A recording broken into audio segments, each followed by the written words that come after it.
Hi there, Simon from simonwoods.com here. Now this is the third video in which I've been doing wines from Morrisons and the Wine Society. I had a load of them arrive at once, and anyway, 3 Wine Society, 1 Morrisons today. The Society's Pinot Grigio from Venezia Giulia, which is basically the bits around Venice up in the top right corner of Italy. The thigh of the boot, if you want to talk footwear. Now, Pinot Grigio for me is often, 2008 vintage. Pinot Grigio for me is often very disappointing. This area, it's weird. It's like its birthplace. Sometimes it makes really bland wine. Sometimes it makes really quite good wine. Let's see where this fits in the spectrum. Well, it smells like it's going to have quite a bit of personality, perhaps a bit more than a lot of Pinot Grigio. It's got an edge of cream, it's got an edge of pears, very fresh pears, almost like not quite ripe nectarines as well. And underpinning it all, it feels like it's got this almost, oh God, how would I describe it? Aspirin-like.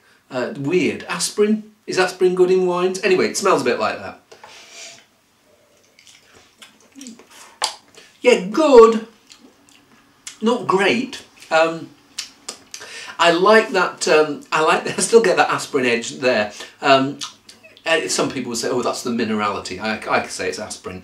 I don't think anyone's put aspirin in there, but yes, it's fresh. It's sappy. It's got this crunchy apple pear edge going on there, but it just lets me down a little bit at the finish. I'd almost have liked some more of that.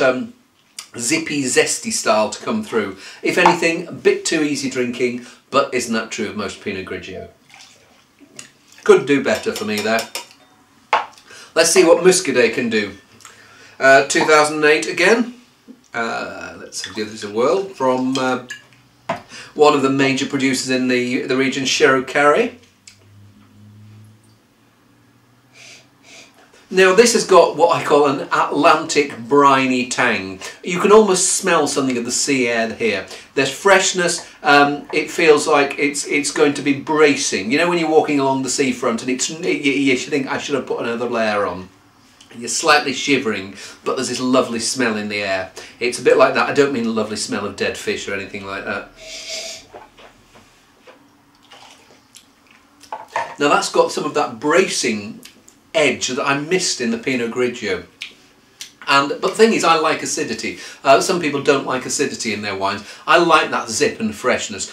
Maybe Pinot Grigio good to sit there and sit by itself, but sit me down with a plate of mussels and that, and there would be, I want mussels. There wouldn't be too much left of the bottle by the end of a decent lunch.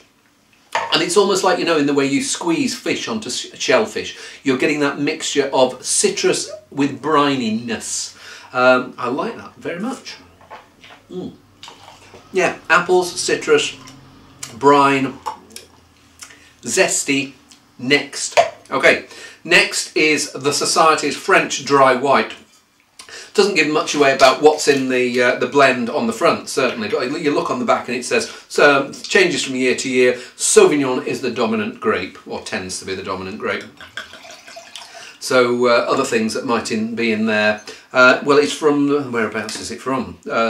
Pays d'Oc. It doesn't say Vin de Pays d'Oc on now because Vin de Pays has been superseded by Indication Géographique Protégée. So if you see IGP, that's what it stands for. It's not a dyslexic pig or anything like that. And you are getting some of that zippy Sauvignon edge. Funny, it smells more like, in terms of Sauvignon, it's more on that Bordeaux edge of Sauvignon, like things like pears, more pears and very ripe citrus than maybe the grassier edge of the Loire. It smells like it's going to be quite good. It almost reminds me of Vin de Pays de Côte de Gascogne. It's not from that area, but yes, it smells like it's going to be that mixture of zippiness and refreshing fruit.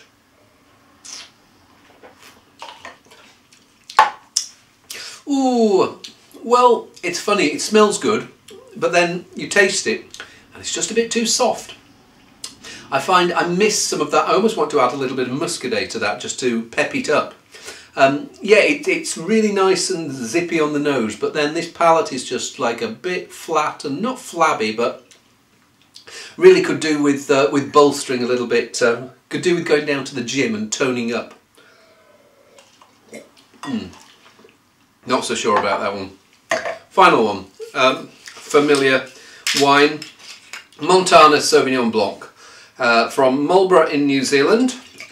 They should be on they sent the 2008 vintage. I'm sure they should be on 2009 by now, but the weird thing is I can remember going to a tasting where they pulled out loads and loads of back vintages of Montana Sauvignon, and it was remarkable how well some of the ones that were 10-15 years old were holding up. Well, it's got that zippiness and zest that was missing, well, on the palate here. I've got a bit of it on the nose of the French dry white. But this smells like it's going to be clean, green and grassy. I think 2008 was a bit of a difficult year for them in Marlborough, because there was quite a lot of fruit around, but you wouldn't really know it from this. It smells pretty good. And sometimes when they age, they sort of turn into weird. I can't remember the last time I opened a tin of asparagus, but that juice that you get in there, tinned asparagus juice isn't the most attractive smell, but it hasn't gone to that. It's still fresh and lively. Yeah, nice edge of green pepper. That's something called, if you ever get that green pepper edge there, it's something called methoxypyrazines. Drop that into a conversation and people will think you know something.